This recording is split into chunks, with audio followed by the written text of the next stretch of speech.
Praise the lord. ఈరోజు దేవుని వాగ్దానం సామెతల గ్రంథము 10వ అధ్యాయం 6వ వచనం.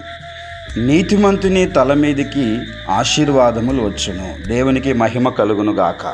ఉదయకాల సమయంలో ఈ వాగ్దానం మనందరి జీవితంలో నెరవేర్చబడును గాక.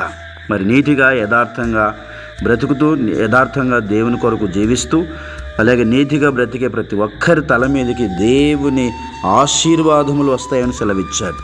అవును, అబ్రహాము నీతిగా యథార్థంగా ఉన్నాడు, ఆయన తల మీదకి ఆశీర్వాదాలు వచ్చాయి.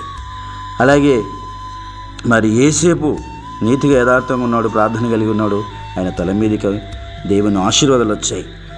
దావీదు దేవుని సన్నిధిలో ప్రార్థన కలిగి యథార్థత కలిగి ఉన్నాడు, ఆయన తల మీదకి దేవుని ఆశీర్వాదాలు వచ్చాయి. ఉదయకాల సమయంలో మరి యేసుక్రీస్తు రక్తం చేత మన పాపములు కడగబడాలి, పరిశుద్ధంగా ఉండాలి, నీతిగా ఉండాలి, యథార్థంగా ఉండాలి. ఖచ్చితంగా దేవుడు మన తల మీదకి మన కుటుంబం మీదకి దేవుని ఆశీర్వాదములు వస్తాయి. దేవునికి మహిమ కలుగును గాక. మరి దేవుని దీవెన దేవుని ఆశీర్వాదం పొందుకోవాలని నీతిగా యథార్థంగా ఉండి మన జీవితాలు ప్రభు కొరకు అంకితం చేద్దాం. తలలోంచి కళ్ళు మూసుకుందాం, ప్రార్థన చేసుకుందాం.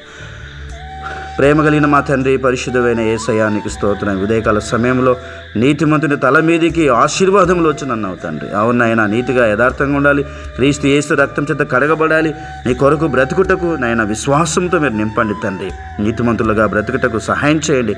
అబ్రహాం వలె, ఇస్సాకు వలె, యాకోబు వలె, దావీదు వలె, యేసేపు వలె, పౌలు వలె ప్రభువా నాయన నా తండ్రి నీతిగా యథార్థంగా బ్రతికి నాయన మరి తల మీదకి ఆశీర్వాదం వచ్చుటకు సహాయం చేయండి. ప్రతి ఒక్కరి మీదకి నీ దీవెన రావాలి. ఆకాశం నుంచి మన్నా కురిసినట్టుగా ప్రభు నీ బిడ్డల మీద నీ యొక్క ఆశీర్వాదములు కుమ్మరించబడ్డ కృప దయచేయమని ప్రతి బిడ్డను దీవించండి, ఆశీర్వదించండి, బలపరిచి మహిమ పొందమని యేసు నామములో అడుగుచున్నాము తండ్రి. ఆమేన్.